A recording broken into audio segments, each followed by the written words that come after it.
All right, you ready? Yeah, I think I got a little something. All right. To start it? Yeah. All right, go for it. That's not it though. That's not it though. I was just thinking about what I'm. Welcome. I was just thinking about what I was gonna say, and it was funny. All right, you get one more take. All of a sudden we're putting how much art I can produce. Okay, cool. Yes, time is moving at an accelerated rate, Michael. We need to get started now. Michael, 1 hour here is 7 years to the viewer. Let's go. No. 1 minute here is 7 hours to the viewer. All right, let's do it. Oh, my word.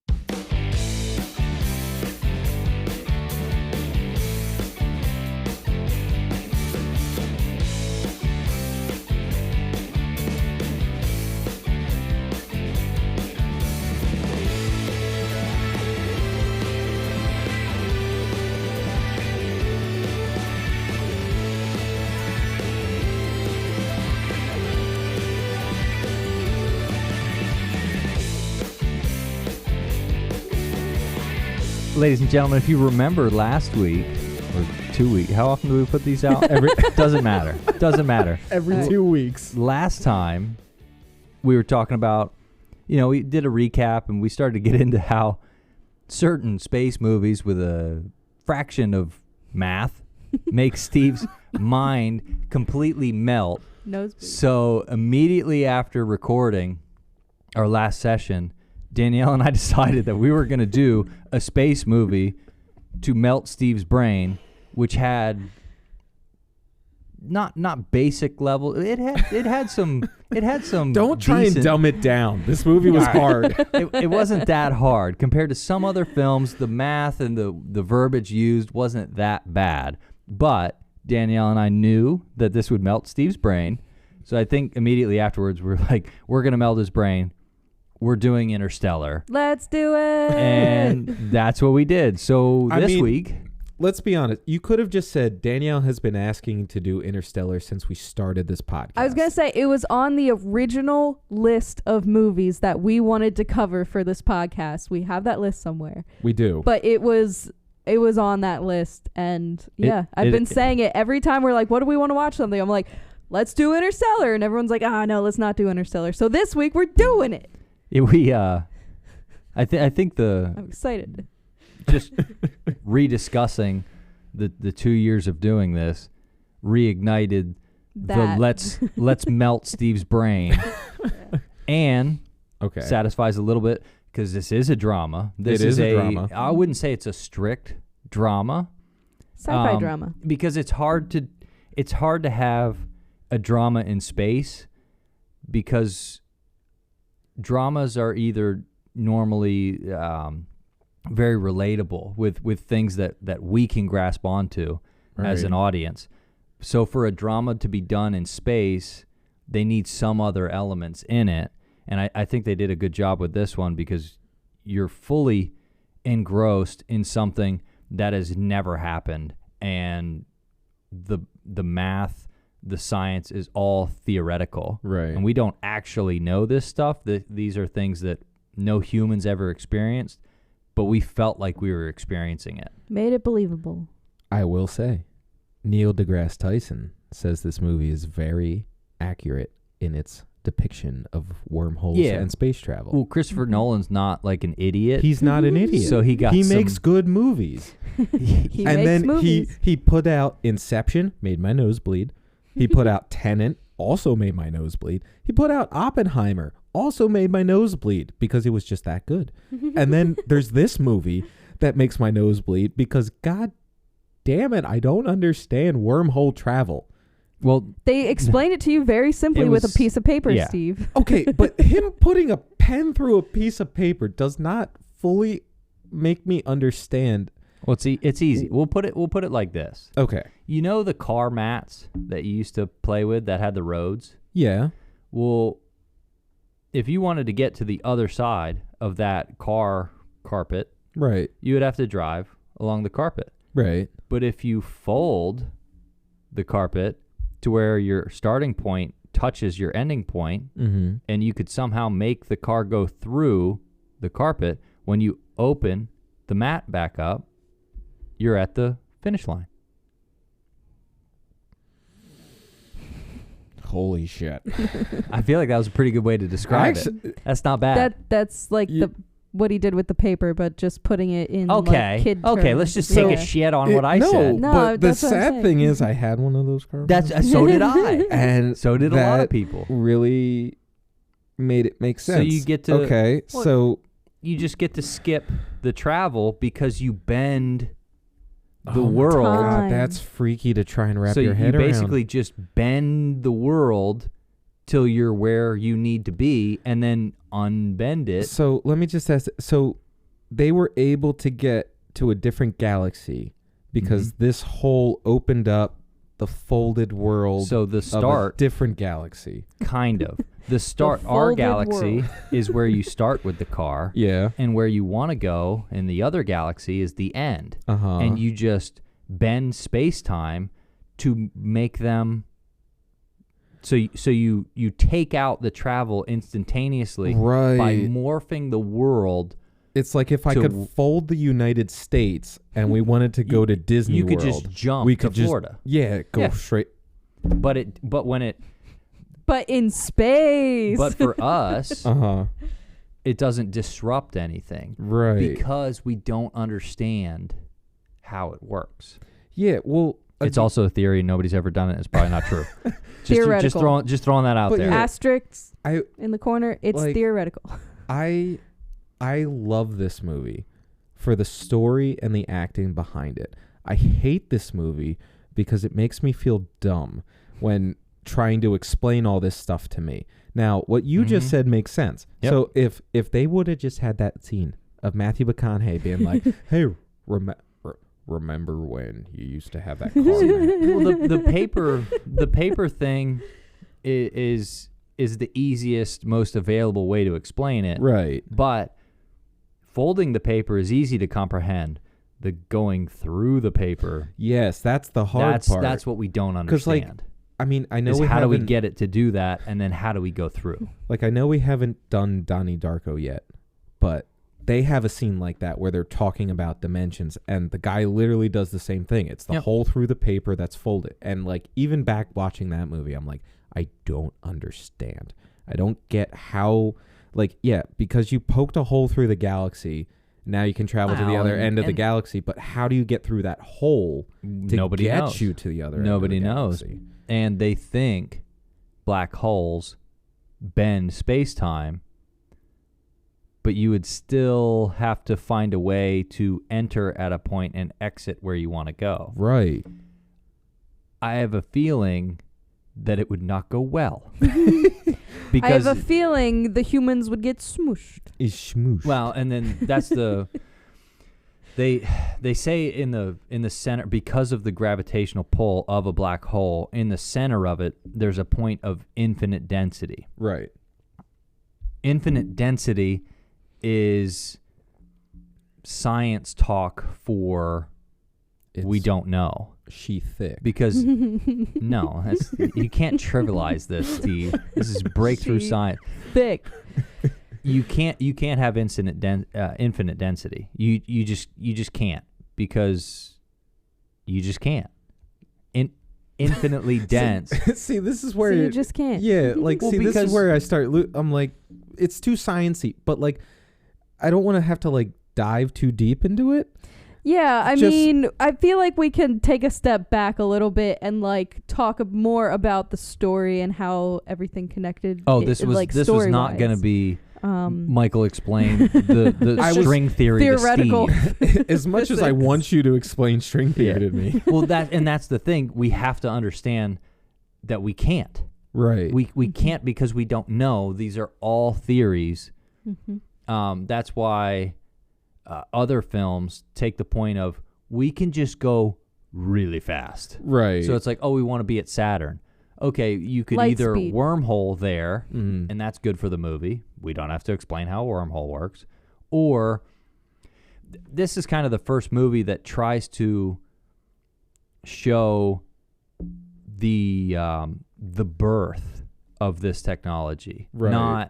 where all the other films are after we've already succeeded in harnessing like most have already established like travel. This is we get to watch the human race struggle to find the answers to the problems that we currently don't have answers to now. I will say this movie does leave out a lot of detail, or at least a lot of like backstory, like leading up to like them making the ship that's able to travel through a wormhole, like Matthew McConaughey being able to pilot this ship like after years of with not no being recap, like he doesn't get a little. I feel like is a benefit to the movie.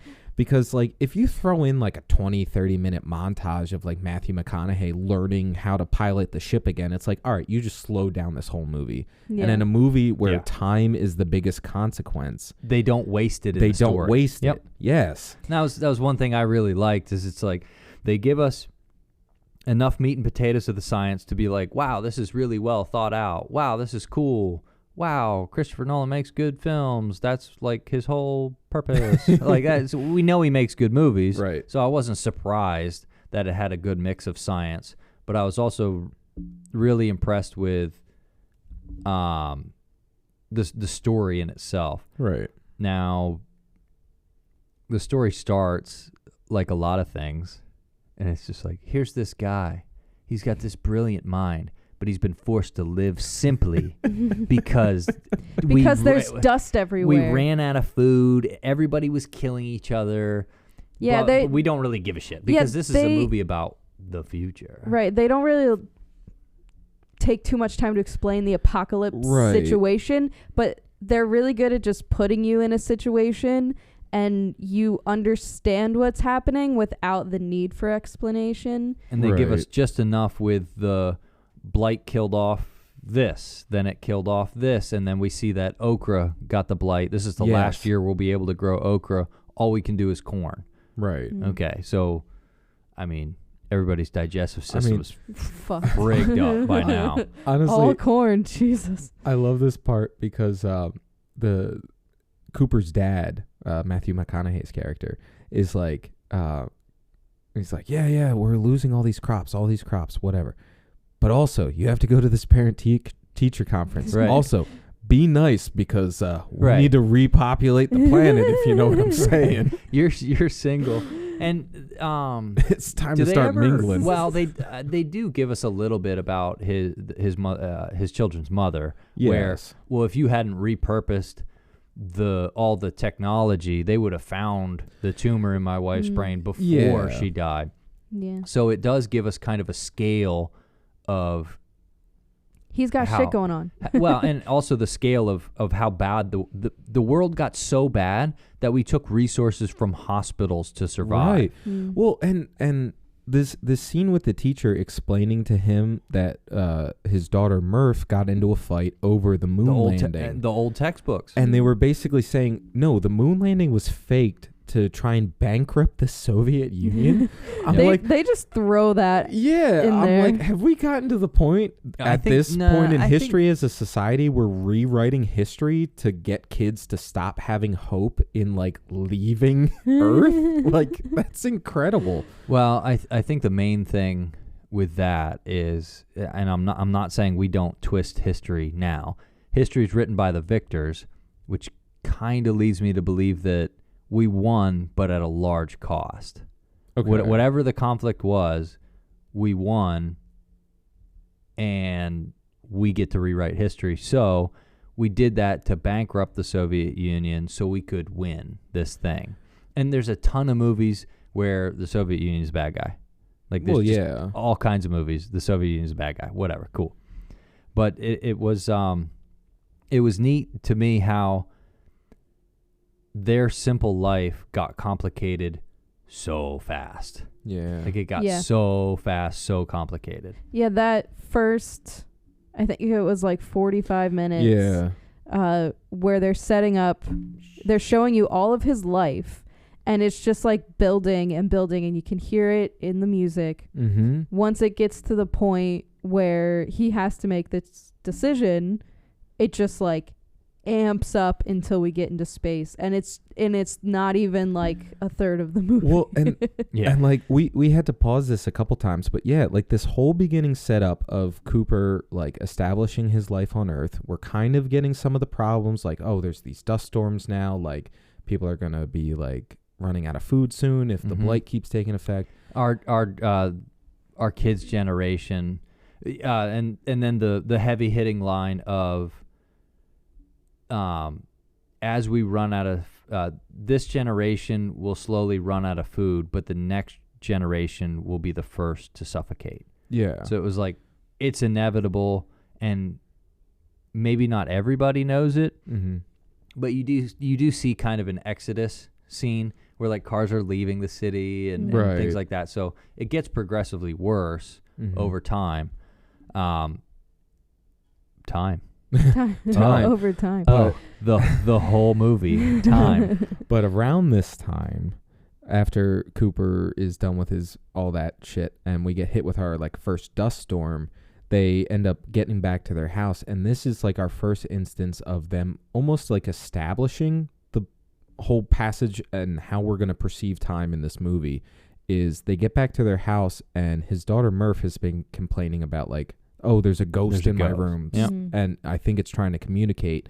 But when they get back after this dust storm and they see there's like trails in the dust falling to the ground, and like this is what kind of sparks our whole start to our journey, because Cooper is like, holy shit, I can figure this out. Like my daughter couldn't figure this out, but I can figure this out. Well, I think that's the first time.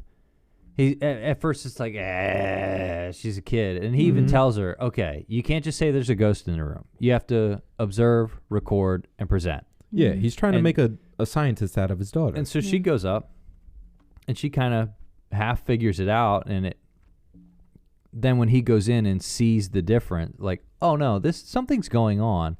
Yeah, he changes real quick when he actually can see it happening. Yeah. And that's when it makes that distinction of, no, this is not a ghost. This is something actually weird is happening. It establishes the importance of binary and Morse code, because she thinks it's Morse code, but he finds out that the message being relayed by this ghost is binary code. And at first it is Morse code with the spaces in between the books that get knocked off. Right. That's what gives them. Actually, the spaces that comes out after a little bit, but the dust, when he gets interested in it, is and there's the eureka moment, the smallest eureka moment of the movie. There's like 17 eureka moments. Eureka. But it ends up being coordinates to obviously the most well-kept secret on the planet. Like, duh. And I just love when they follow these coordinates and he gets to like this gate in the middle of freaking nowhere. Like, it seems like they've been driving for hours trying to get to this place. Like, it's literally daylight to pitch black night. And like, on the car ride there, like Murph falls asleep, and like when she wakes up with Matthew McConaughey being like, hey, wake up, like I think we're here, and she's like, good thing you brought the bolt cutters. Yeah. Right. He's like, that's my girl. There's a gate there. That's my girl. Yeah, but like this is one of the coolest, like, I think, scenes of like suspense where like you see Cooper, hold his hands up from like Murph's perspective, and then you hear like the taser go off, and then like all you get is a light shining in Murph's face being like, don't be scared, it's fine. And then she screams. Yeah, like I'm like, where the hell is this movie going? I'm like, this is spooky. And we do need to get through this in a timely fashion. A very timely fashion. So it ends up being NASA. Yeah, it's NASA. And we get introduced to the main players, and we learn about what's going on for real. Yes. And they've built a launchable space station and a rocket, and they've already sent out 12 explorers to find a new planet because ours is dying. Lazarus mission. Yeah. Yes, very, very biblical. Very, very biblical. Because they need to start new life. Yes. so they describe all of this, and they make little hints at Murphy being smart. Yeah. So, and that's kind of funny because that plays into the rest of the film. So we learn that, Dr. Mann leads a 12-man mission to find these other planets because a black hole appeared. And they're like, let's jump in it immediately, no questions asked. Well, because they don't happen randomly. Somebody placed it there. They placed it there. They also mentioned that they did send, before they sent out all the astronauts, they sent out like a, just, what do you call it? Satellite. Satellite probe thing. thingy? Yeah, probe. Yeah. That I guess came back, or they had proof of something that they're like, yeah, let's send out our men. Right. But yeah. Continue. Yeah, they sent out. So they found these like 12 maybe inhabitable places. Right. So again, we don't know how they got the data out of the black hole. That's fine. Whatever. Cool. They don't go too much into that. Yeah. Right. But they need to do a follow-up mission based on who thinks they have a viable planet. Right. And that's where we get, I think it's like one system with 3 potential planets. Right. One, and they're like, oh, we only have one option? Oh, yeah, but one option with one galaxy with 3 worlds. Right. So it's like, okay, great. So they picked that one. So they picked that one. Obviously, that's the, and they have the technological ability to go and visit all 3. Mm-hmm. And plan A is launch the station and take people off the Earth and start that type of transport. And then plan B is the 9,000 cryogenically frozen DNA diverse seed people. They call it a population bomb. Yeah. They're basically going to bomb fertilized eggs into the ground, and we're going to grow humans like turnips. Yes. No, I don't know if that's quite it. No, that's what it says right here. No, that's what we're going with. They're going to grow them in a lab like the Clone Wars. No, they put them in non-dusty dirt, and then we get people. Yeah, they put them in fertilized dirt, and then you get a baby Brad. And since this is a movie, Matthew McConaughey was a NASA pilot that never got to go to space, so he must go. He's the only NASA pilot alive. Yep. On the, I'm sorry, on the it's that same freaking trope that's in every movie. You're the best that there ever was. We need you to fly a spaceship. Yeah, there was a little bit of that, but then you do also find out later that they didn't really need him. But anyway, well, his ingenuity. They needed his engineer brain to solve all those problems because no space mission goes well. Hello, it's a film. It's space missions is just avoiding or fixing ultimate every catastrophe problem. and damning your planet because of oxygen malfunction or something stupid. Now, there's something that happens here. I may have missed it, but before they launch McConaughey and Anne Hathaway and the other guy into space, Michael Caine makes McConaughey the promise that by the time you return, I'll have the problem of gravity solved. Right. Now, did he know? Yes. Well, I know he knows, but it was in the script. Yeah. I'm trying to figure out how to word this. So they knew there was going to be a problem with the wormhole and getting people through it because of gravity, or did they think something wouldn't work because of gravity? He knew that we can't get information out of the black hole. That's why plan B was the thing, but nobody would go for it if there wasn't a plan A. Okay. So they had to create a much rosier plan A, with plan B being, and we find out much later in the film that seeding a planet was plan A, right? Because he had solved the equation up to a point where they can't get any more information because nobody's come back, right? And can I just pause and say that I think they do a really great job at creating some sort of evil character without like making him an evil character. It's more of like, no, I see what you're saying. It was a calculated decision at the cost of human lives. Right. Without so being, like, this is for, I'm going to make Cooperland. You know, Yeah. There was no nationalism. He was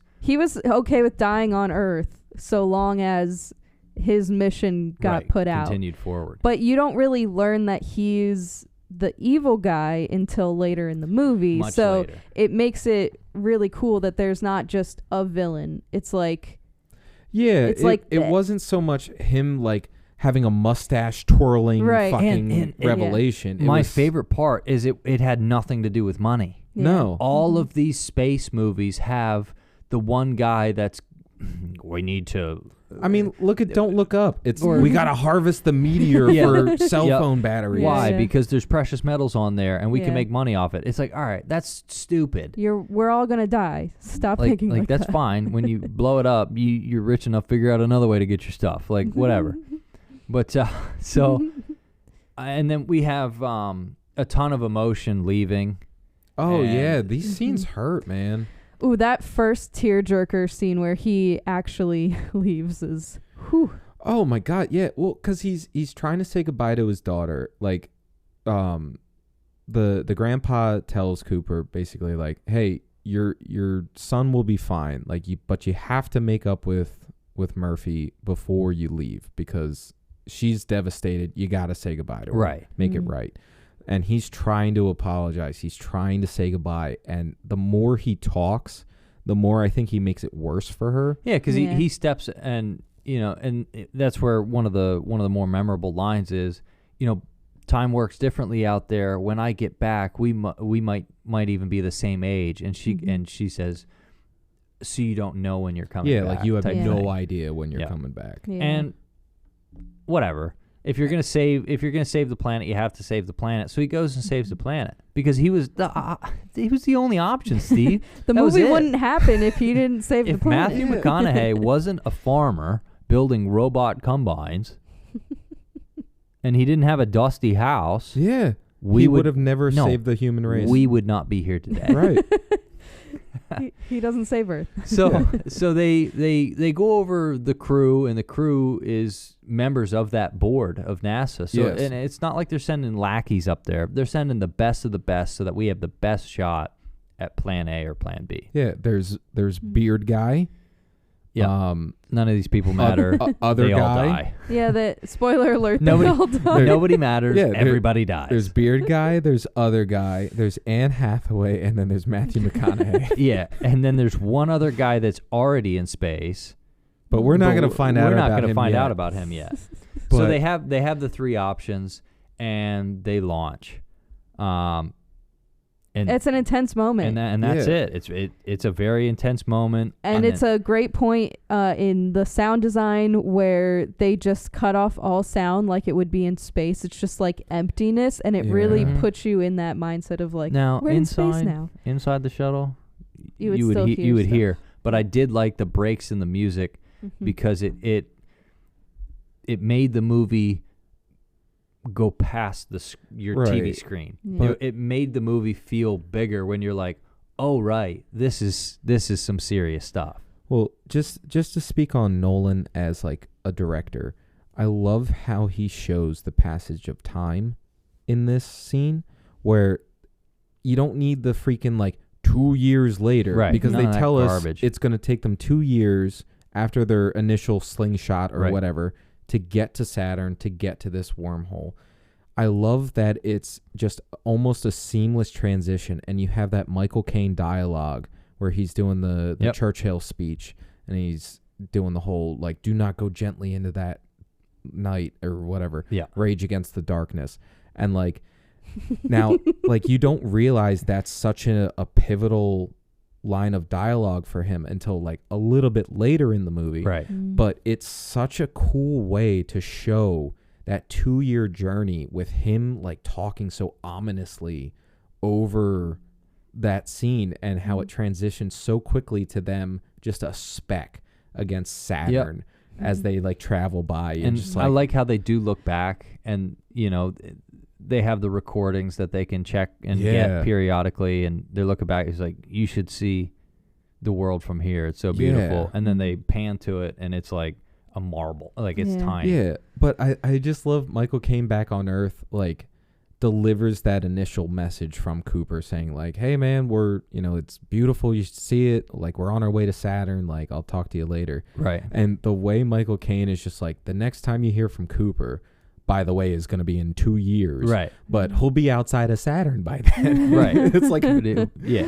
It's such a like a nonchalant we way of saying it. Like, and that's where it picks up. Yeah. And when you're NASA, like, you are kind of used to the concept of astronaut missions take a long time. Right. But like it really, puts it into perspective for us. Yeah, but again, like, it's such a cool way Nolan does his storytelling, where it's not Michael Caine being like, well, if you take into account the travel size and the mileage they have to go, it'll take them about 2 years before they contact you. Like, he doesn't give you details. He's just like, next time you hear from Cooper, he'll be outside of Saturn. And then we hear from Cooper, and we look out the window, and there's friggin' Saturn. Saturn. Wow. It's almost like not all of us are stupid.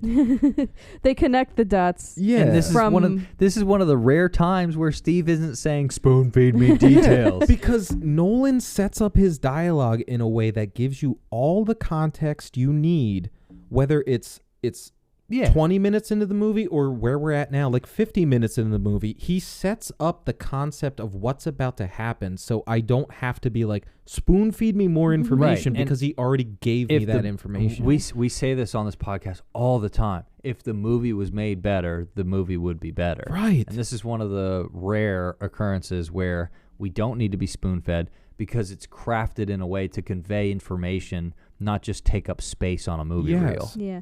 And they don't need all that dialogue, because it just like makes everything feel more. It's just bleh. It's open. not dialogue to progress the story. It's dialogue to set up what we're about to see. And then we get to experience it without also being like, oh, that must be what he was talking about. It's like, no, it was like, what? I don't know, 10 sentences max. Yes. And he sets up the next hour of the film. Yeah. A sentence of Michael Caine being like, oh, yeah, it'll be about like a 6 months turnaround after you launch, and then it'll be another 14 months to Saturn. Right. From that, you're like, cool, 6 and 14 is 20. Okay, so we got this many months. And it doesn't even matter. You just know it's a long time. And it was supposed to be, it's a long time, not as soon as you start saying, and this is where some people are much better at picking apart movies than me, but they're like, oh, well, that was a year later, but based on the way the sun was, where they filmed it, it really was like a year and 3 days. It's like nobody actually gives a shit at all. Yeah. But yeah, so they wake up from their incredibly scary hypersleep chambers. The sous vide bag, is that called? Right. Human sous vide bags. Human sous vide bags. Oh, that's got to feel terrible going into it, because you're still awake. Now, I guess the water is to keep them regulating body temperature? No explanation, doesn't matter. They just can't. They don't want to do it with steam like other movies. Right. They don't want to do it with it's no steam, no fog, no transparent glass, because windows are a weak point. That's why windows on a spaceship are tiny. Yeah. Because being able to see through something is a weak point. So they did a couple things differently. Right. And also, we don't care. Yeah. We don't care. No explanation They woke needed. up. They're not hooked to anything. There's no tubes that get pulled out. There's nothing shocking about it. Yeah. We just go, okay, they're waking up now. Cool. From what you just said, it really cements the point that like less is more. Less is way more. Like if you just show me that the technology works and it's good, we don't care. I don't question it. Nope. Yeah. It's a movie. Okay, cool. So they get sealed into this bag. It gets sealed. They get put to sleep somehow. I don't care, because you showed me that it works. She did say, like, your pills, because I'm guessing they need to like take something to kind of like get into like get that drowsiness going. Yeah. sleep for 2 years. Yeah, a little bit. Taking something. This is straight H. Take it just a little melatonin. 5 milligrams is all you need. Yeah, 5 milligrams of melatonin. That's what sets you asleep. They just put on a white noise. They just put a YouTube white noise on. Sounds repeat, of the beach, right? Yeah, the waves rainforest. crashing. But yeah, well, go ahead. Go ahead. Sorry, we get there. They get to outside of Saturn. Cooper's catching up on his 2 years of messages, and they're also now explaining the whole black hole travel. Right. Because Cooper's like, is there any like secret to this? Is there any like technique I should know? Right. Nobody knows because it's a black hole. We haven't been able to get any information out. Only send it in. So, and this is where we also find that there's some issues with the math, so to speak. So the Miller's planet, I think it was Miller's planet. Yes, I don't really care. Fuck that guy, anyways. That's coming up. It's close enough to the black hole where it starts to bend time. Yes. So this part's rough. This part's kind of rough. So we get to where do we want to go? Okay, well, this is the first planet. Okay, well, shoot. It's close enough where the gravity changes time, and an hour on that planet is 7 years if you're not in that gravitational planet. Right. But the reason they choose this is it's the closest planet. Right. Where Anne Hathaway originally wants to go to this Edmonds planet. Right. Mm-hmm. But they said it would take us months to get there. It's too far out. Months to get back. Right. And they're like, the data is promising, but the data is also very promising on this so it's kind of other a world. 50-50. How do we be efficient in our resources? And then we get another resource added, which is now time. So an hour on the planet is 7 years. 7 years, not inside. So they decide to... this is not the right terminology. They decide to park their spaceship outside of the gravitational pull. Yep, they just they dropped the anchor. Yep, and they dropped the anchor down there. And then they decide to go down on a smaller craft to retrieve the information. But they all agree this needs to be a snatch and grab because if we're there for a half hour, it's 3.5 years. Yeah. Well, they figure out they should be able to do it quickly. Right. Into the gravity, time changes, out of the gravity, they're good. Yeah, like they even leave somebody behind because they're so sure that it's only going to take them a couple of years. And he even volunteers to stay behind because he can use it to study and still transmit his data from, a much closer proximity to the black hole. So if he finds anything in his studies, he's going back and forth. So this is kind of our first real issue.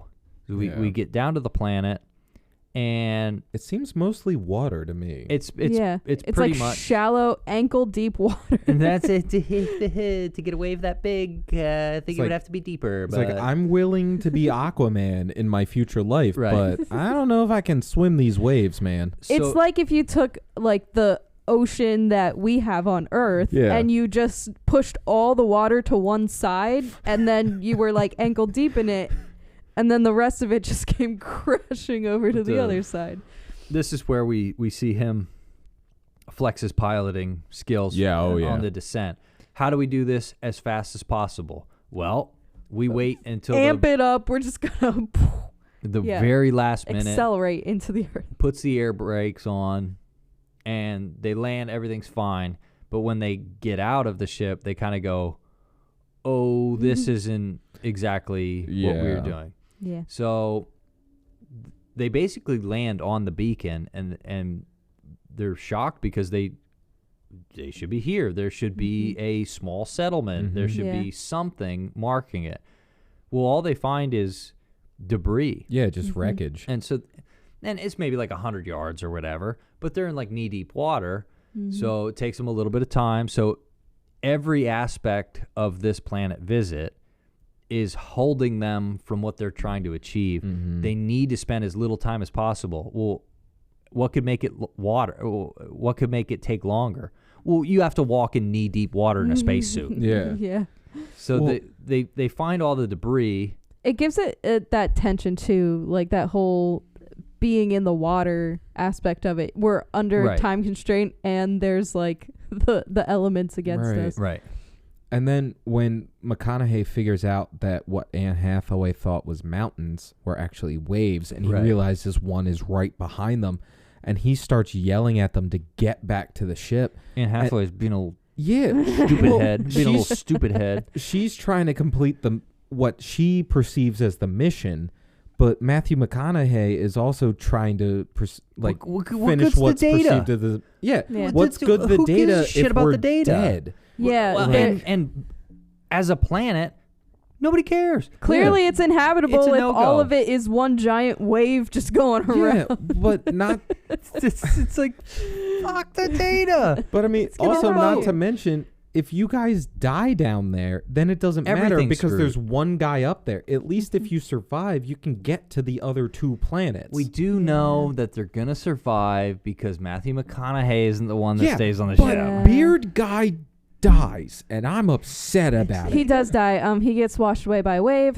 It's real I call sad. Him Beard Guy. Don't even know his name. I don't know his name. I just know him from the Hunger Games, and he's got the beard, the funky beard. Yeah, but Anne Hathaway. He's in better movies than that. Probably. Yeah. Anne Hathaway does admit later that she made a mistake, so clearly she was wrong in doing what she did. But she also gives us the detail that the astronaut that they sent there must have only landed like an hour ago, like and minutes died before. minutes before they got there. The time difference, that almost makes you like that starts the nosebleed because you realize like they sent this mission out years ago, and she just finally landed on that planet by the time we sent the second mission.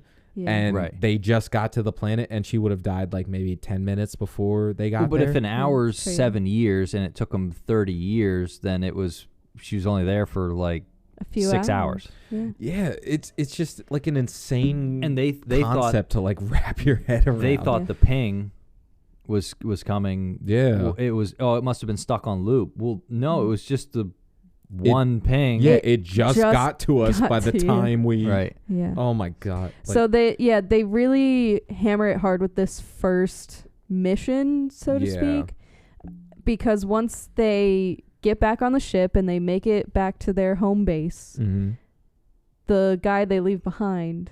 Yeah, he's like much older now. Yeah, visibly older. He tells you, I wrote it down because I was so fucking shocked. Yeah. It was 23 years, 4 months, and 8 days they were down on that planet. Now, I'm not going to do the math to figure out how many hours that was, but they were obviously down 3 there hours for and a 11 couple minutes. Okay. They were down there for 3 hours and 11 minutes. I don't know. But like that's like I can't fucking wrap my head around 3 hours being 23 years of my life. Yeah. Like that's insane. That's the point. Yeah, I know. These are things we don't understand. They give you the most dramatic time difference. Yeah. Shit. Because just this is right off the bat. This is where I hate this movie because the emotion they there put it is. into this scene. There it is. Steve doesn't understand it. I hate it. No. I can totally understand me not understanding a movie. It's this part of storytelling that breaks me as a human being, of Cooper realizing he lost 23 years with his daughter and then catching up on 23 years worth of messages from his son. Oh, yeah. He finds out his son had a daughter. He found love. The son's daughter died. He had another kid, and Murph doesn't want to talk to him. And like his whole world crashes in a matter of 3 hours in his time. And I think that really sets this movie into like these sections of the first third of the movie. Time is moving slowly and everything happens within like 2-3 days. Yeah. Mm-hmm. And then this is like completely drastically different from that by showing you how fast time moves when like you're not there at home. Yeah, like, and just to crazy. hear that guy they left behind be like, I almost left. Like, I almost lost hope. I put myself down twice into hypersleep, hoping you guys would come back. Mm. Yeah. Like, holy shit. Can I do something unprecedented? I would love it. I've got to use the restroom. So we'll be right back after this. Ladies and gentlemen, we're back. What was minutes for us was just one quick little second for one little you. frame. One click flip of the switch. One little frame. One click flip of the switch. And we're back. So we're off the gravity screws time up Yep. Yes. planet. Yep. McConaughey has cried a lot because Murph reached out to him. Oh my word. Yeah. And basically said, "Fuck you, Dad. You left us, and Ooh. I don't know if you're alive yet." That's but- our second tearjerker moment Oh of my the God. movie. This one hurt because we get to watch Matthew McConaughey break a little Yes. bit. Like it starts to break, and it's kind of not so much a turning point, but it alludes to later on when another decision has to be made Mhm. where, it's humanity or home. Mhm. Right. And without this scene, I don't think the future decisions hit as hard as this one, Right. because 23 years of that rush of what was 3 hours, no Yeah. big deal. Like that's Mhm. a gaming session, you know what I mean? And then all those changes with his family back on Earth, but he still has to remember what they're there to do. Yeah. So this is where they kind of have a little. You can't have a space movie without a tiff between people in the spaceship. Right, There right, has to be right. some sort of conflict where, and in this case, it's where do we go next? Right. And I mean, when you're in a confined space with two other people for years of your life, I'm sure you We would have kinda some end up hating disagreements. it. Yeah. But yeah, they have these little moments where, I think they are explaining the science pretty simple. I don't know if Steve agrees with that. No. It's simple. That's fine. Steve's just even more simple. But they really just put all of these choices and all the explanations into layman's terms, and Right. they kind of help us through it. Yeah. So we find out that older Murphy is now working at NASA, and she's working alongside Michael Caine to try and figure out this Right. whole gravity problem. Mm-hmm. Back with our astronauts, we're debating, okay, do we go to Man's planet because that one's closer and it is showing Or do we go positive to signs, or do we go Edmonds? to Edmonds planet? And Anne Hathaway is like, Yeah, this decision kind of falls on me because Mhm. I'm the decision maker. We're going to Edmonds planet. Yeah. Okay, So all right. a Mhm. little bit, and then before, if you're gonna say it, whatever. But this is where we find out that Matthew McConaughey has some serious social skills too, because Mhm. before they go to the long nap and things like Mhm. that, he's asking Anne Hathaway about tell me about Right. Man, tell me about Edmondson, and then on Edmondson, he talks to the robot, Right. and he's like, so is there a thing? And Yeah, like, obviously were they I'm close? paraphrasing, but Right. were they close? And the robot responds, well, I have not contingencies, but he's like, I have secrecy parameters Yeah, type thing. like I'm And- allowed to be coy. And he goes, Mhm. you can have those, but you've got a terrible poker face. And taps Mhm. taps Right. what was his name? Tars. Tars. He taps Tars. He's like, yeah, but you got a terrible poker face. So now we of course find out that we can no longer make this decision based on math. It has to have some sort of emotional weight to it. Right. Like It's all love, space baby. movies. Yeah. Anne Hathaway basically says, I'm making this decision based on love, because Matthew McConaughey makes a big deal about letting the other astronaut in on, well, she's picking this planet because she's in love with Edmonds. Well, what do they call that? Full disclosure. Yeah, yeah. He needs to know this because it's also his whole. like if we're rest of going to his hinder life. this Yeah. entire mission, he needs to know He's it's gotta be based in on on it. Yep. it's an emotional response. Mhm. But I think this is the only nitpick I have with this movie is that they made the whole connection just based on like love. And it's like, No, but we don't actually have the answers to these things in real life to put I in the know, movie, so but- we did Right. something that everyone Yeah, in the which audience can connect with. I get Whoa! No, but it's like I get why they did it, but it's the only thing that like the movie sets up that this whole thing is based on science and all that. Wouldn't it be obvious that something other than science solves it? I know, and that's why I know they couldn't go anywhere else. It's just the only thing I can pick out and be like, just being a prick. Why did they have to do love? Wait, well, so part of that ties into the final part of the movie. They're just giving you a dose of it now to explain what happens at the end. I know, and like I said, I understand why they had to go there, because everything else is built in science, and they had to find an emotional outlet to make the story conclude and make sense. Right. Or they could have had everybody just blow up, and that would have been fine. I just feel like they were so solid on their science aspect of it. But they can't be solid on science that doesn't exist. I know, but if they continue with the confidence that they had with the rest of it, I would have believed whatever they came up with. Well, if that makes sense. It's a sci-fi drama. You can't have no emotion. Yeah, no, that's why I'm trying to word this in a way that it's not me complaining about the movie. We understand. It's just not possible to make this movie any other way. All right.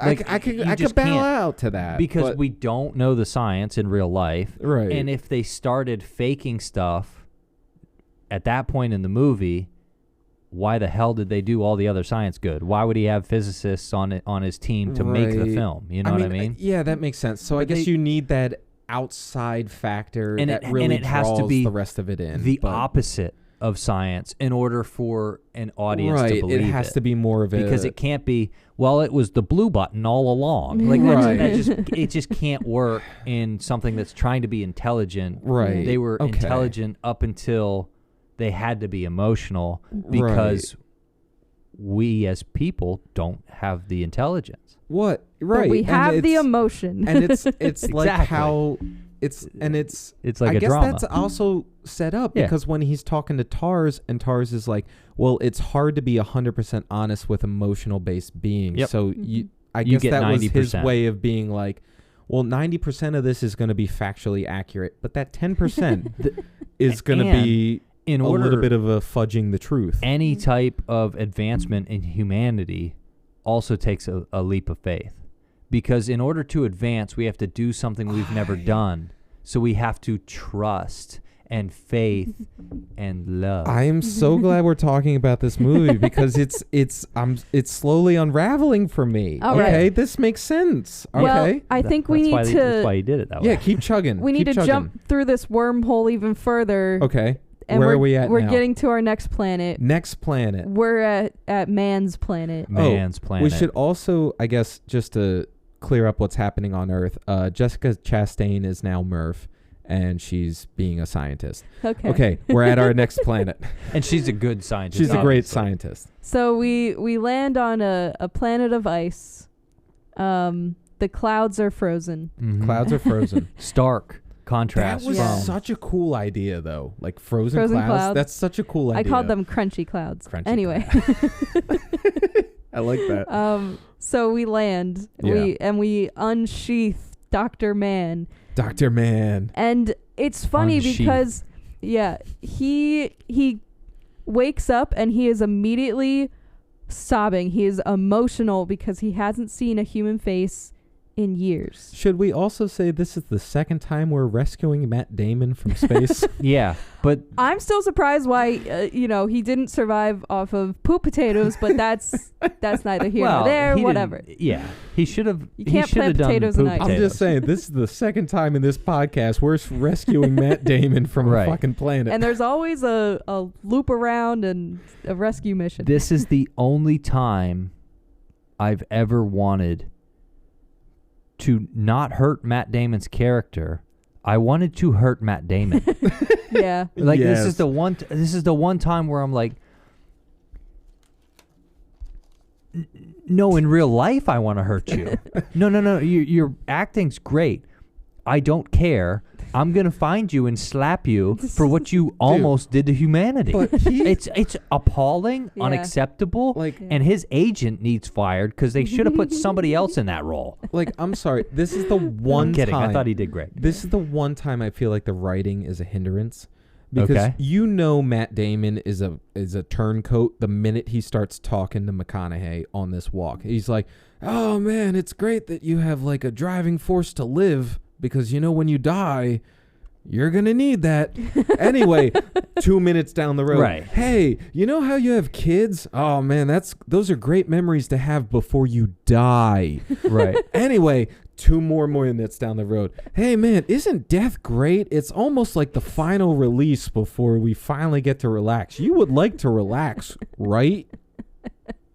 It's almost well. We kind of go through Matt Damon now that his plan has worked. He now has to re-rationalize himself because it's people are coming to rescue me. Mm-hmm. Now it's actual people rescuing him. So he has to re-rationalize his things. But he's more late. trying to convince himself. He's re-rationalizing it because he was all for it, but now they're human, they're real, and they're tangible. They're in front of him. He can touch them. They're real. Not to totally stop you, but do you see where we're going with this movie? Do you see how every complaint I have is totally explained away by a good movie telling a good story? Right. Yeah. Okay. So all right. I mean, so we're not crazy. Obviously, we're at the point in the film where we learn that Matt Damon is an asshole. Yeah, and you learn that immediately. This is the version of him who didn't want to live off poop potatoes. They took alternate universe. They took his alter ego from The Martian and just made it the whole character in this. Yeah. And then my first thing, when I first watched this movie, as soon as I saw that robot disassembled, I knew something was wrong. Yes, immediately. Because you saw how trash that room was, and you're like, something went down here. Yep. Yeah. And how hesitant he was about letting the other robot like get the visual monitor or whatever he needed from that robot. Actually looking through the data. And he... Do you have a point here? Yeah, well, so I had a note. I forgot that in this scene, while they're talking to Matt Damon, and Murph learns that there was never a plan to save humanity because Michael Caine is dying at this point, and he dies and basically admits, like, "I lied to you, Murphy. I needed you to like have hope that your father would come back, so you continued working, but there is no hope for humanity." So she sends this message out to them that one of the robots then relays to them, and basically it's her being like, "Did you know your father's a scumbag? Like, he left us to die, to suffocate, all this stuff." So and even Matt Damon, I'll have to agree with you a little bit. It's like, get over it. Get over it.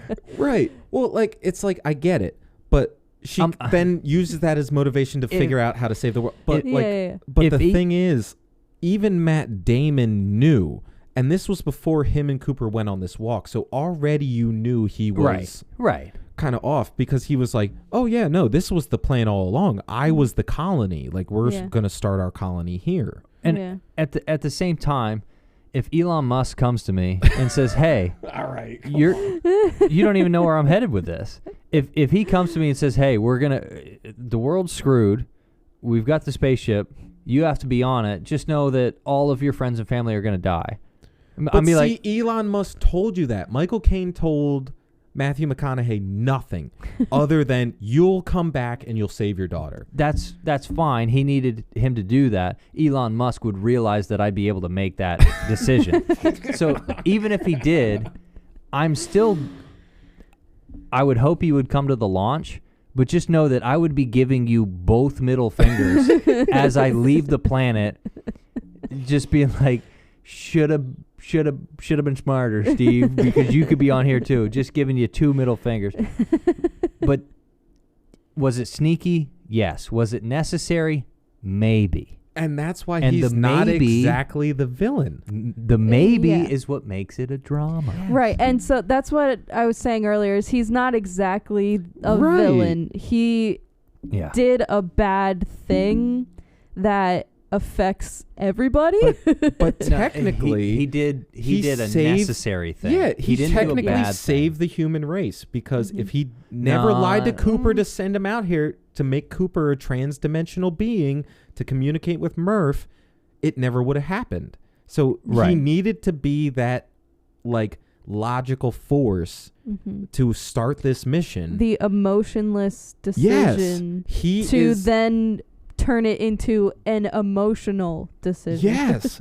It was his lack of emotion that had to make an emotional choice be the right one. Steve's having a eureka moment, everybody. This is great. Point that no, but this is going to be a 2-hour-long episode. I don't give a shit. The other thing is now Steve. Yeah. He sent his daughter on that ship and didn't tell her either. Yeah, she didn't know. So I could murder other people's families all day long. Yeah, I don't care. But if you think about it, if he told her, then she never would have gone because she knows he would have died. And I fully appreciate you working through 30 plus years of your brain functioning like the rest of us all of a sudden. But okay. Well, so he sends her out because he wants some of his bloodline to be continued on. How much of those 9,000 have his DNA in it?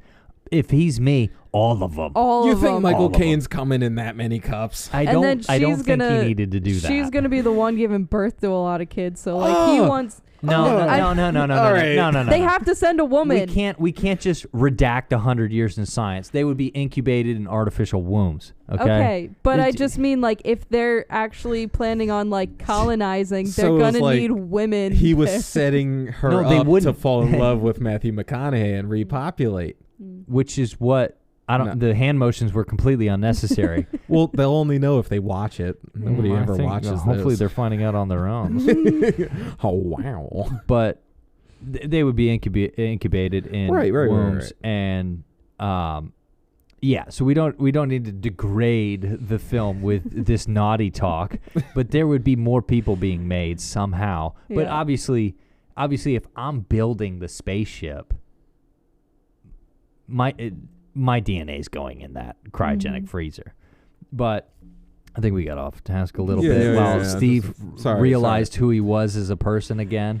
But I was coming to conclusions based on our conversation, and I'm starting to understand the movie a little bit more, so I'm glad we're talking. Well, they have to discuss what they just heard, and it's evident based on Anne Hathaway's reaction that she had no idea. She had no idea. And I liked that because... But your heart breaks for Chastain because she's like, did you know? And also, did my father know? Like, did my father leave me knowing I was going to die? Like, that there was no plan. He left me willingly knowing I was going to die. Yeah. Yes, but if she doesn't have this level of emotional reaction, they would not have the emotional connection to span space and time. Right. So she it's necessary. She goes from hating her father to realizing that maybe he is the hero in this situation. Right. And it makes her like care about him from Earth, which is what ends up being the connection. Yeah, and it's just crazy that it's happening simultaneously. Yeah. But like you don't really have a concept of where her timeline is taking place and where they're at out in space. But they do show it to us connected in that way, and I think that they put those scenes where they did purposely so that you know what's happening at the same moment. And she does give that line where she finally reaches out to him and is like, this is a very special birthday because you left at the same age that I just turned. But they never tell you how old he is. It doesn't matter. It doesn't matter. Well, no. That's what I'm saying. Like, that's why it's kind of more of a punch or like where you don't really know where time sits. Well, they just know she's the same age as him at this point. It's a very basic writing technique of leave numbers out of sentences where emotion's supposed to do it. That's a pretty basic thing. Because then you can't pick it apart. Don't put math in the emotion sentences in the film, and it hits harder. I think more of my amazement is just more at Christopher Nolan being a good storyteller and me being like, Dad, my eyes are open. Like, yeah. So to get back into the flow of it, yes. Man pushes McConaughey. Yeah. They get into a big happened. fight, and he's like, I'm going to leave you here to die. I did like where Matt Damon starts slamming his helmet into Matthew McConaughey's helmet. It was the only bit of unintentional comedy, I think. Yeah. Well, yeah, because he's slamming. He's like, what are you doing? He's like, it's a 50-50 shot. And that he goes, you're going to crack your own. That you're going to die. Yeah. And he goes, yeah, those are the best odds I've had in years. And then just keeps smashing them. But that was just something. And there's not a ton of comic relief in this film. Outside of Tars. But there's Tars, and we've already talked about how much he loves sarcastic robots. But the humans do it a little bit too. Yeah, and they make it feel natural. Like, none of the comic relief feels scripted and written into the story. Like, it just feels like they're just having a conversation and they chuckle. Yeah. Yeah. But so we survive that somehow.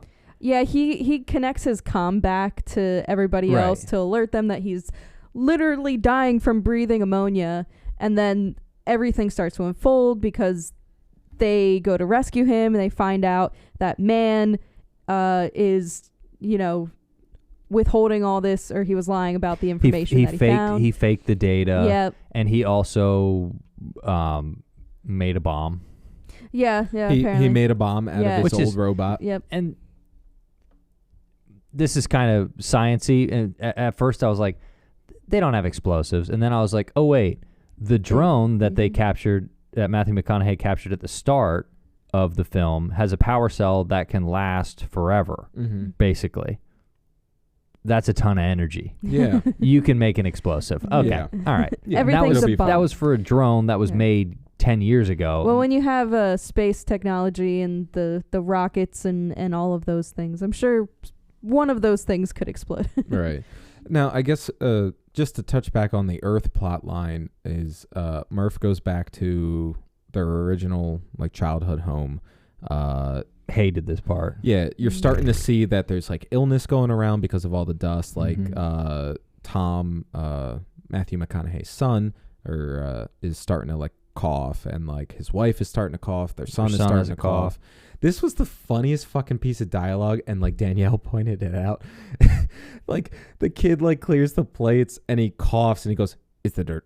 It's the dirt. Yeah, it was just one weird cut in the editing. Well, and it's the dirt, and then they moved on. And that's the kind of thing where how controlling his son is he would have told him, this is what you tell people. Yeah, it's the dirt. The dirt. But my main, also, Topher Grace is in this. Yes, Topher Grace is in. I called him Dr. Venom because I forgot what his name was. I'm so glad you called him Topher Grace. Topher Grace. So he's in it, and I've always liked him. I've enjoyed most of the stuff he's been in, if not all of it. But it was funny to see him in this role so late in the movie and being like, oh yeah, movies are just allowed to introduce characters whenever they want. Right. Yeah, it's fine. He can be in it.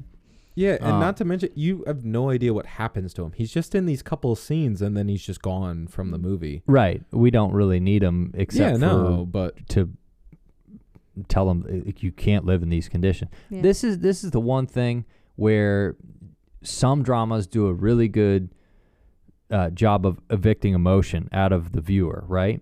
So they do a good job getting emotion out of you for the storyline, the plot line of we need to save humanity. But then they make you forget about it, and they make you just absolutely hate everything that goes on in that house because this guy's just being a dickhead. Yeah. Wait. Humans suck. Yeah, Casey Affleck is like, no, we're not leaving our house because my grandfather's buried in the backyard. I like this because this is a global human race-sized problem. So we're thinking about these bigger picture things, and it grounds us again where petty people, petty problems. Right. And these huge problems, and then it's like, we're not leaving our house. It's like, come on, bro. Your sister runs NASA, and you're not going to take some medical help. Listen to her. It's like, what?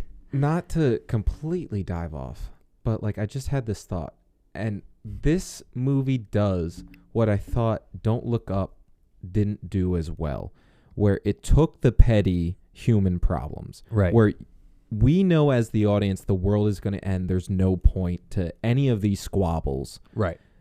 But this movie and took those petty squabbles and it was like, okay, we're not really going to focus on them. Yes, they're happening, but we're more focused on the overarching problem. It's where that movie kind of took them and was like, we're going to focus on the petty problems and you're going to think about the overarching. It was a different story. It was a different story entirely. And like, I'll totally admit that, but that was the comparison that just jumped into my head about the mechanics of right. I am now removed from the plot story, and now I'm focused on these stupid little things. Right. Compared to a reminder of the small problems on Earth. Right. Seem big to the people on Earth that don't have their mind expanded that don't to this have level, that. because it's only been 15 people that have been out in space doing that. Yes. Not to go off on a tangent. I thought but the same thing. I'm like as soon as you brought up that point of like, oh, these are like those petty like human squabbles that don't mean. I was like, petty humans. Okay, all right, cool. Doors are opening. And Steve's mind is expanding. Normally in these type of who's gonna. Well, my name goes first on the report that we write on this. Right. It's like stupid shit like that. Matter. It's like nobody cares. The moon's a superstructure anyways. So anyway, I think, we kind of know what happens from that. She is still like trying to explore her old home, whatever. But then I think we go back to... Yes, we're back on the planet. Yeah. And Matthew McConaughey is... not Matthew McConaughey. Matt Damon is fleeing from the planet. He stole their spaceship because he's like, this is the only way to get out of here. He's trying to be a fucking space pirate, and I'm not about it. Well, he wasn't even a good one. No, he wasn't even a good space pirate. He was a bad space pirate. He didn't know how to park his ship. I just want to say he had a stupid plan through and through, because if he would have just jumped on the ship with the crew and was like, hey, turns out this planet sucks, let's leave, he would have had to take it out of there.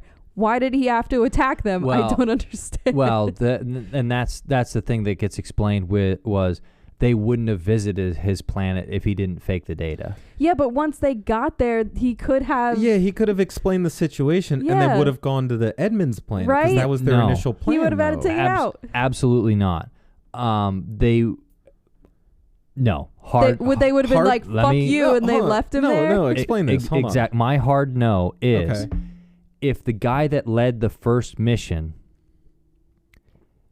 jeopardizes the second mission for his own safety, he cannot be trusted to follow the rules of the second mission either. So they would have left him there. I don't think they would have left him there. No, but like the problem was he already betrayed their trust by leaving McConaughey to die. So if before any of that even happened, like what she was saying, like... They would have just explained. They would have like, sided I needed with him. somebody to come and save me. Let's go to this other guy's planet. They 100% sucks. would have been like, oh yes, you're a fellow comrade. Let's all go together. They wouldn't hold him against it. Maybe NASA would. NASA, when he got back, would probably have some of this to do to him. But like, I don't you think, lied to us and sent us to the wrong planet. I don't think the crew would be like, no, fuck you, leave you behind. Like, they are human themselves. They wouldn't do that. I completely disagree. He jeopardized the future of mankind for his own safety. Do you really think they would leave him? I mean, okay, well, he does does have a point, because the whole movie is about resources, and they were saying that the astronauts were supposed to be the bravest of us because they went to these planets knowing that they may not be rescued. And why would we want that coward bloodline in the future? There's no way. No, well, outside of the coward blood, but no, okay, Michael does have a point, because their whole mission was based on the fact that some of them may die on this mission and you may not get rescued. So he went to this planet knowing full well this was either his death sentence or he was going to send off a positive message.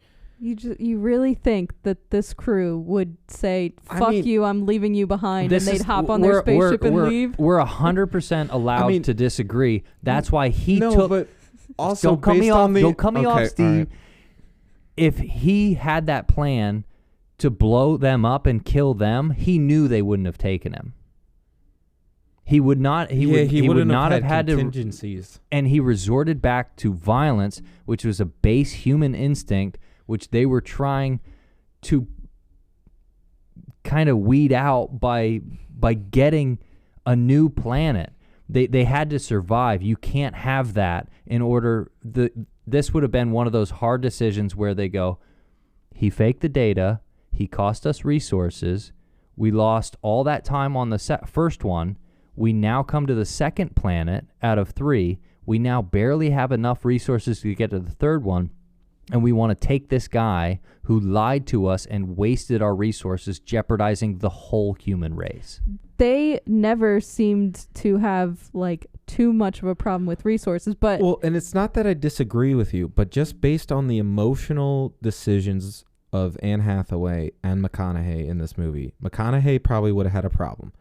Anne Hathaway would have made the decision to let him on. Not if it jeopardized her visiting her lover's planet. But the third guy would have been that deciding factor, and he seemed like neutral, where he'd be like, well, it's more hands-on. But none of this matters because he chose violence. Yeah. Also, we're down one crew member who died, so technically there is space for another person on this ship.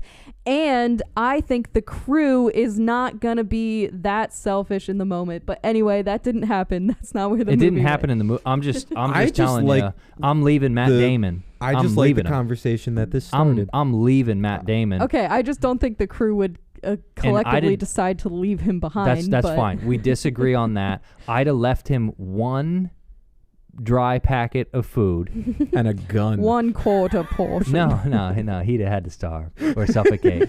No. You get one shot and a 1/4 portion. So they need to get to the third planet. But they don't have enough fuel to get there. That's why they have to do the slingshot maneuver and they have to reduce. And before that, sorry, the Matt Damon doesn't make it because he gets blown up, and then we dock onto our home he's a planet. bad doctor. That's kind of whatever he explained. So all that debate just to end with Damon dies in an explosion. Yeah, whatever. Right, and that's kind of the thing. Yeah, reinforcing he shouldn't have been able to go on the mission because if it was up to him, he didn't even know how to fly that vessel anyway. Right. Anyway, so he explodes.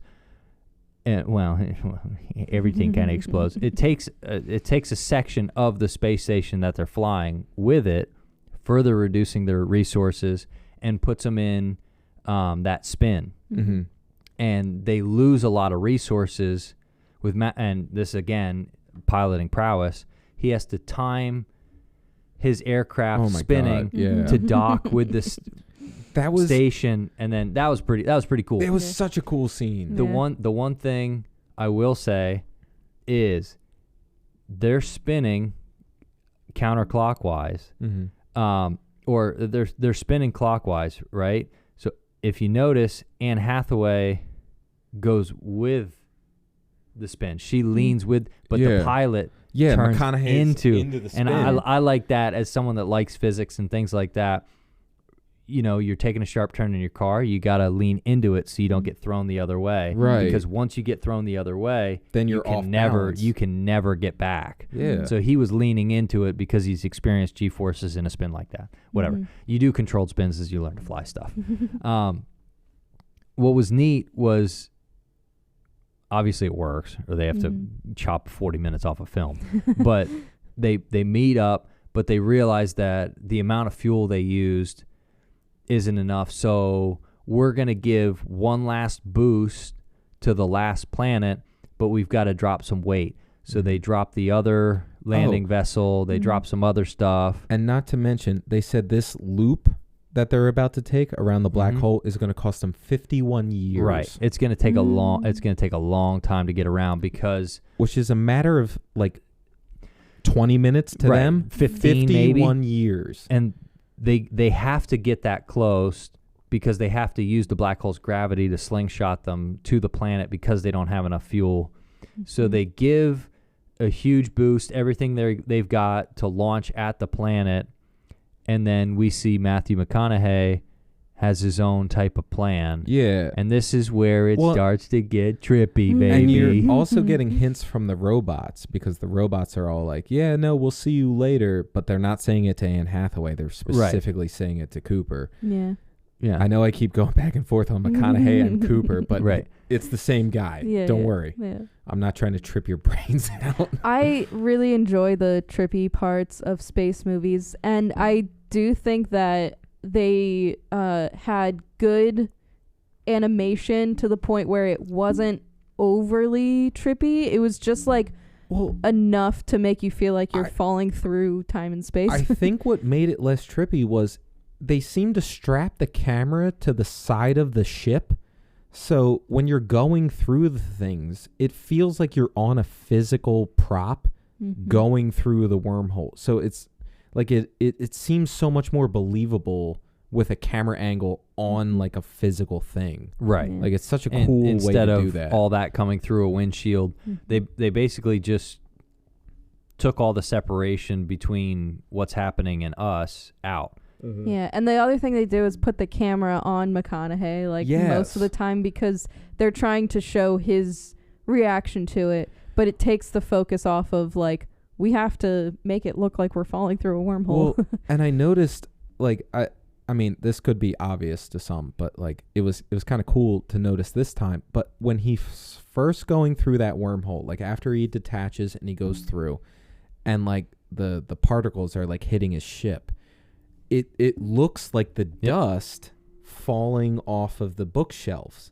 Like it's even falling in almost like it's falling off like a heightened plane. Yeah, sure. Like it. Yeah. Just the way they like animated it seemed like it was more like dust. My favorite was, we can't really explain what happens in there, so he can do whatever he wants, but he chose to have some glowing particles coming this way and some going this way. Right. Too. So they did a lot of cool things to make it seem this is something you've never seen before. Mm-hmm. This is something no human's ever experienced. This is our best guess at, what's going on inside. Right. We really didn't touch on they too much. Yeah. Because we kind of don't really need to. Right. But yeah, we basically go from him being in a spaceship to his spaceship being like, all right, I can't take this anymore. You gotta eject. You're all by yourself. So he's in the fourth dimension. He's like, whatever, eject. I'm gonna die anyway.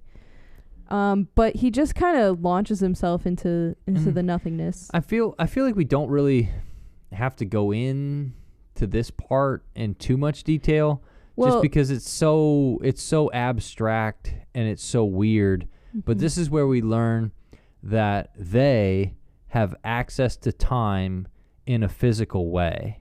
Right. Yeah, I was just gonna say he lands in this like fourth dimension place. Yeah, and basically they've been referring to the whole movie like, oh, they chose me, they did this, they did that, they put the fucking black hole here, is just a future version of our current population.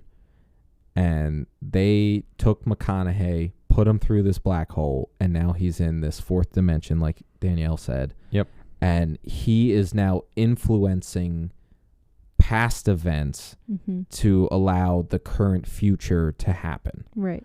I think it's also kind of funny that they were talking earlier, some of the scientists going back and forth about how, like, it's not possible to, time travel per se. And then it turns out that, like, they really show the connection of time being a circle and your start and your end overlapping in space. Yep. And it also includes a creature looking at time and being able to interact with time in a different way than we do. Right. We experience time. They can physically, they represented time physically for Matthew McConaughey, right, so we could get the end result. And this is where we see, and what's kind of neat is he didn't know what to do immediately when he got in there. He still had to figure it out, right? Yeah. But he was able to go, oh my word, this is my daughter's bedroom, right, and it's every iteration of it throughout all time. but it's represented in a physical way, so a three-dimensional being can interact with it because something has to bridge the gap of knowledge. Right. Well, and it was... No, Steve. Okay. What bridges the gap of knowledge is love. Okay, continue. Well, all I was going to say, continue. It's cool that while he's in this space, like, we didn't mention when he detaches, TARS, the robot, also detaches to give them less weight so Anne Hathaway can... Right, and he's going to suck up as much data as he can. Right, so TARS ends up contacting McConaughey while he's on this other plane and is basically like, hey, they sent me to tell you, like, this is how you figure it out. Like, figure it out, buddy. Like, you got to do it. Well, he was able, and again, the robot figures it out, and McConaughey is the conduit which the information gets passed to the past. Yeah, well, because time's a circle, Steve. Well, time is even McConaughey almost points out that the robot doesn't get it, and McConaughey has to keep telling him, like, don't you realize it's us? We sent us. No. The robot understands the data, but not the emotional connection. Well, he doesn't understand the whole situation because he's not hanging out there with him. So McConaughey tells him what's going on, and he's like, well, I can relay that data. And he's like, what? You know, the robot doesn't understand that because it works better for the movie. Well, yeah, but yeah, it was just kind of cool that it was like... No, it was cool. Like, that McConaughey is almost explaining to the thing that knows everything. Like, no, you don't understand. Like, it's us that sent us to save us. Is your nose bleeding yet? No, because it's quite like they've done that before. It's just done in a very good way. It's just the factor of time that I think I can't wrap my head around, because in my head time goes like this, except for that one time a year when we push the clocks back, which is stupid. Which is somehow time travel, but it's not time travel. But it's just one of those things where when a movie presents the concept of using time as like the plot device, like it's like what he did with Inception, where instead of time, it's now dream levels and like how time reacts in dreams. Right. So it's like... But they never explain why. Exactly. Where in this, it's gravity. I feel like... It's always gravity, man. It's always fucking gravity.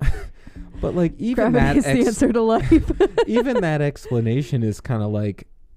Yeah, but like, what does that even mean? Yeah. And it's fine in the context of this movie. It's fine because we actually don't know in real life. Exactly. And that's why it's fine in the context of this movie. And that's why it's science fiction.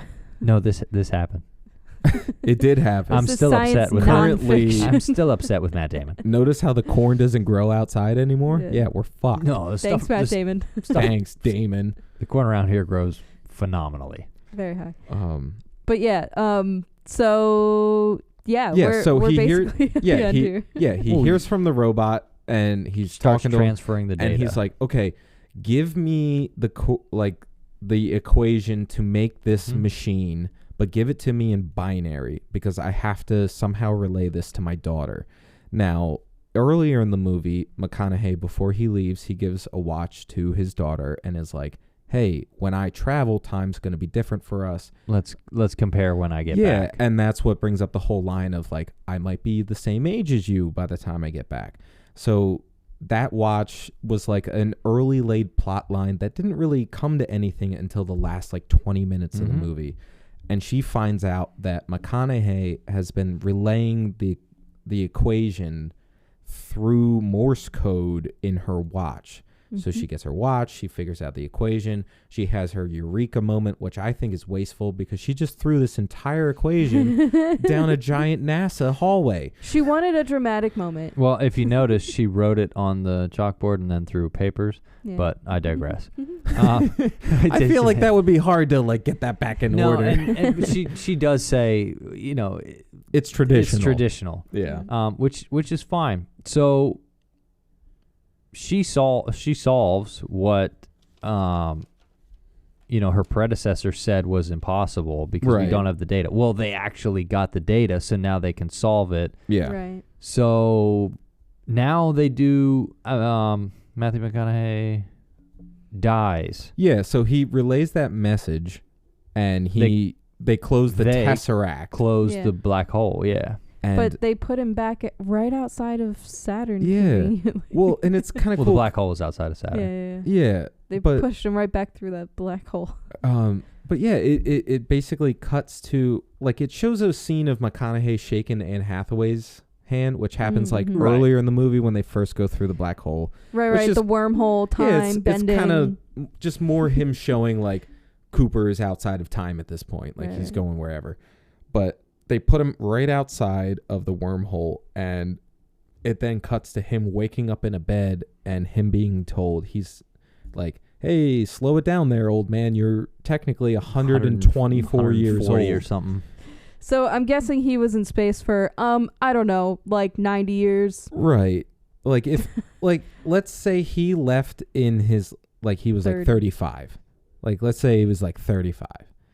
That's like 90 years, yeah. Yeah, so he was like ridiculous. Like in the movie, they say he was 124 years old. So he's been traveling for fucking decades. Well, like, that's insane. Right. Mm-hmm. To the people on Earth, he's been gone for 100 years. Right. But like, to him, it's not so much. He was cryogenically sleeping a couple times. Yeah. And like, then I would really like to see if anybody does like a breakdown of how long this actually takes place over in terms of his timeline. Well, if you notice, like, he doesn't really age much. Yeah, no, so not at all. to him, it must be it feels like a year, like it would have maybe been a few inside. Years. Well, he was sleeping for two at least. 2 years to get to Saturn. Right. Let's not try to figure this out. All right, let's write this down. Well, no. I know, but like No, I understand what you're trying to do. Would have been less than a decade. Yeah. Right. Mm-hmm. If he was in 2 years to get to Saturn, he would have been 2 years to get back from Saturn. So that's 4.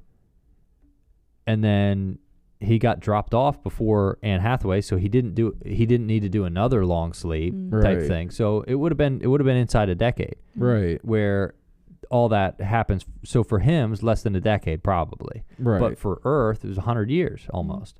Yeah. So, like, oh my God.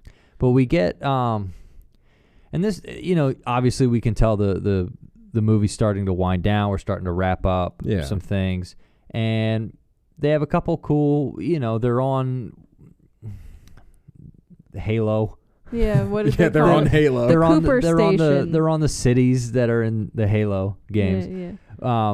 It's the Cooper. A centrifuge is what they called it. No, I forget. At the beginning of the movie. Yeah, it's a centrifuge. It's the same thing as is in Elysium, which had Matt Damon in it, and we liked him in that one, hated him in this one. But so it's that same round spinning, man-made planet substitute until we find a planet that works. Right. Which I don't know why that wasn't Plan A, but anyway, no, she fixed Plan A with right. Her That's equation. how Plan A was able to happen. Right. So Plan A worked, and we see the results of it. Again, we don't need spoon-fed that. They just show us, we're on this round spinny thing. Plan A must have worked. Right. Because they were playing baseball outside the window. So. And they show that was pretty neat. That's poor planning. You put the hospital right by the baseball. What if they hit a foul ball? You get dude on life support. Ball comes crashing through his window. Yeah, the most shocking thing about that was the window broke. It was like, okay, it's like year 2900. And we don't have bulletproof glass in our hospitals. Come on, right? Where are my tax dollars going? Yeah. But this is where. He asks where he is. He asks when he is. That type of thing. And then, they start talking about his daughter, and he's like, "Is she still?" And he learns that his daughter's still alive. Obviously, we know that she's going to be much older because it took so long for Earth time for Matthew McConaughey's mission. So we're in the hospital for a little bit. He gets shown around and they replicated his home on Earth on this spinning man-made planet substitute. And they have what I thought was just like so human of them was the TV boxes. Explaining the actual history. People that were actually there explaining the history. And it's like every generic historical site in any city or small town where one cool thing happened. They record 10 minutes of footage from 6 different people and just put it on loop. And this is what was playing at the beginning of the movie. Right. Which we don't know. Like, my father was a farmer, and his father before him was a farmer. We started running out of food. Yeah. I killed a guy to get some cinnamon toast crunch. This is bad, pretty much. But this is where it kind of we kind of get some relief. Yeah, it's the emotional conclusion of our story. Murph finally gets to see her father after all these years of waiting and doubting that he was even alive, doubting that he even was trying to save her, her being denied that he was even still alive. But I think the part that hit me the most was her being like, no, you need to leave because no parent should see their child die. And it's like after all of that, like McConaughey just wanted to get back to her. Yeah. And by the time he gets back to her, she's just like, you can't be in here. Like, you don't want your last memory of me to be my death. Yeah. But that also, she's had probably 40 years knowing that he didn't leave her. Right. So for her, it was like she's known he's always been there. Yeah. So she was fine. Now he needs to do what he needs to do. And I don't want to call it a twist, but like the end of the movie is him going back in space after Anne Hathaway. Yeah. Yeah. And that's totally cool. Don't get me wrong, but there was no. Well, I mean, no. I even wrote this down because they set this up since the beginning of the movie. Is that Cooper will never be settled. No matter where he is, he will not be settled. And that's so something that even, his father-in-law tells him. He's like, it's not your fault. You were born in a place that wasn't home. That first 50 minutes of the movie is McConaughey basically being like, oh, man, we used to be explorers. Like, most of his dialogue is like, we're explorers. Hey, guys, what's over there? Oh, it's more explorers. Yeah, so he just has this, like, instinctual need to explore. So when Murph gives him the leave, like, there's nothing here for you. I'm about to die. You've completed your mission. You saved humanity. Now you have to go save one more person. Like, Cooper will never... Does he go save her, or... Do they start their own colony? You know what I'm on saying? Mars? Where they was might. she? They might. Like, there's just come back for supplies every now and then. There's just something so like impactful about the robot coming out and being like, "Is this really all life was?" And even McConaughey's like, "This is not what I imagined. Not this fake." Like resemblance of what was. He's like, it wasn't this clean. Right. There was he's a lot. Like, it was messier than that. He's like, I want to see where we are, not where we were. Right. And like, just from that line alone, you're like, yeah, no matter what, he's not going to be comfortable. Yeah. Like, even if he goes and settles down with Anne Hathaway, they're going to be like the first people to be like, well, this world's but there's cool, other planets. But like, what's that over there? Right. Yeah, I think it basically is just setting him up to the possibility of continuing to explore space. Yeah, exactly. And this is what I like. It's not a sequel setup. It's just character development of him finishing the end of his story. He started as a traveler. He started as a guy who wanted more. He never wanted to be a farmer. Right. And now that he has more, that's all you have to tell us. Oh, it's like... Let's see what else is out there. It's like a drama, Steve. Yeah. It's like a drama. No, but this is a good drama. This is a great drama. This is a good drama. It's a drama that interested you. Yes. Okay. We'll go with that. I think the sci-fi elements help in it being something that like draws you in a little bit. It gives you enough wonderment and it takes you out of reality just enough to like make the grounded parts of reality more appreciated. Right, but you guys don't like regular dramas about regular people. No. I will watch a drama if it's a story worth telling. But like if it's just people in a car talking about how other people in a car are following them, then it's like, okay, where's the drama? That's not drama. That's just situational awareness. Like, hey, we're being followed in a car. Also, we're driving a car. How do you feel about those guys following us in a car? Okay. Okay, Steve. I'm sorry. Okay. But when you tell a story where it's like you genuinely feel McConaughey's heart breaking when he listens to 23 years worth of his life now gone. Mm-hmm. Sure. Yeah. In his eyes. Yep. Yeah. All right, Steve. I'm sorry. Okay. So basically, you like dramas that are good movies and that interest you. I think that's what I said. And then you insulted me to my face in what is actually public. Don't worry, not that many people watch. The real viewers will know that jab really just got Michael. Wasn't meant as a jab. It's just... Really? Because if it didn't have meaning, then why was it said? All right, guys. I feel like, time is coming back around. Yeah. The circle is completing. And you know what? I feel like we watched a good movie. Let's not tarnish it. Yeah, Steve. Let's not tarnish Let's it. not drag ourselves across concrete and tarnish this moment.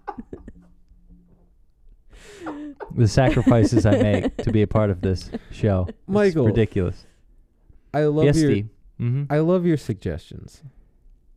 Yeah. Pale Blue Eye was your suggestion, and I loved it. Yeah, I have a lot of good. You have good suggestions. I have a lot of good things to say too. And like I said, my favorite episode was us talking about that movie. My other favorite movie was another movie you suggested. All right. You're not going to make it up to me here. Damn. All right, folks, let's pull the reins in. Let's wrap up this with a nice, pretty bow. Okay. We can do it. Yeah, go ahead, Steve. I love this movie. I thought truly this was one of those movies that, yes, it confuses the hell out of me. Yes, there's some parts that don't make sense, sort of drag, but the overall experience is worth the almost 2 hours and 50 minutes that this movie gives you. It is drawing from the minute it starts to the minute it ends. You will be hooked to this freaking screen. Yeah. And it's nearly 3 hours, but somehow it doesn't really like we pause it a couple times, but it doesn't really feel like, oh my god, I have to sit through 3 hours. Like if it makes you feel better, I'll shit on myself. I will sit through Endgame, and that's 3 hours long. That movie drags. This movie did not drag. Yeah, somehow and it was shorter. No, I'm glad you liked it, Steve. Yeah. Yeah. Michael, what are your final thoughts? No, it's good. It's a good drama, and it's a drama that's uses science in a way that doesn't detract from the drama. Yes, it's pretty equally sci-fi and drama. Yeah, that's just because it's mostly in space. But the story, it's a well-told story with high enough stakes to allow simple people to enjoy it. Thank you. And simple people. Simple people. I do like how for the science we have, they gave it to you in bite-sized portions so that it didn't feel like you're watching a documentary on a math book. Yeah, it wasn't a Bill Nye documentary of him explaining science to you. Don't get me wrong. I've read math books. It's I like all this stuff. 1 + 1 = 2. So for someone like me, not quite. For someone like me, I like the technical data, but I also know when to turn off the technical data for he's entering a black hole. No one's ever experienced that. That's fine. Let's see what he does with it. But overall, I feel like most people wouldn't expect this movie to end well. Yeah, it's I wouldn't know where to end this movie. Right. Yeah, it ends surprisingly cheery. So as we tie this episode up in a bow, I think they ended it in a way that it was almost as if it was the best of both worlds. He gets his life tied up, and she gets hers with her children. Yes. So they tie both timelines together, but separately. Yeah. And that's I all can live with that. That's all I have to say about that. Mhm. They tie everything up together but separately in what you really don't notice the 3 hours. It's engaging. You really don't. It's well done. And I say this almost every episode, for this length of a movie with this much technical data, there wasn't that much fat on it. Well, and I said this to Danielle. I was like, that first 50 minutes, I was like, it's a lot of setup. Mm-hmm. Which I get because it's a pretty big concept you're about to fucking get set on.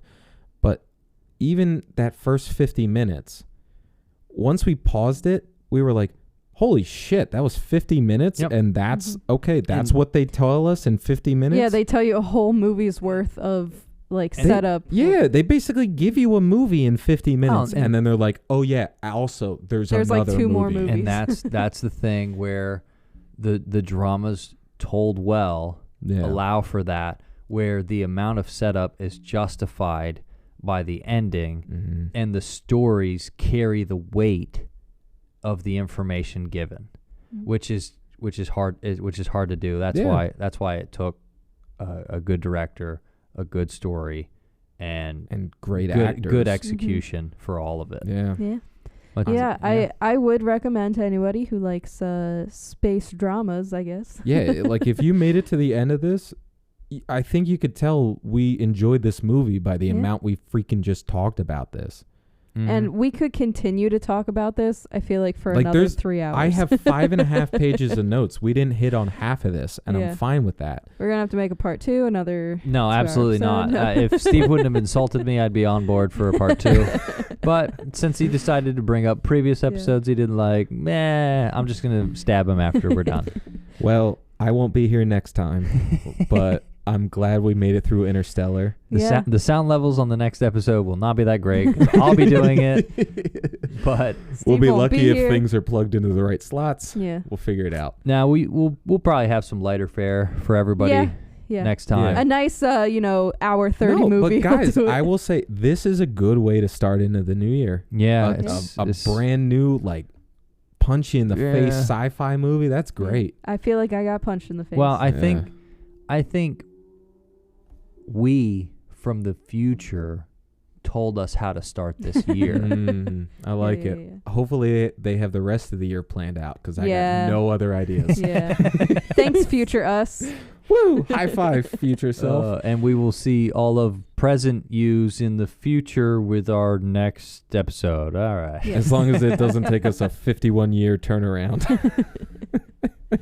Well, till next lifetime. See you then. Goodbye.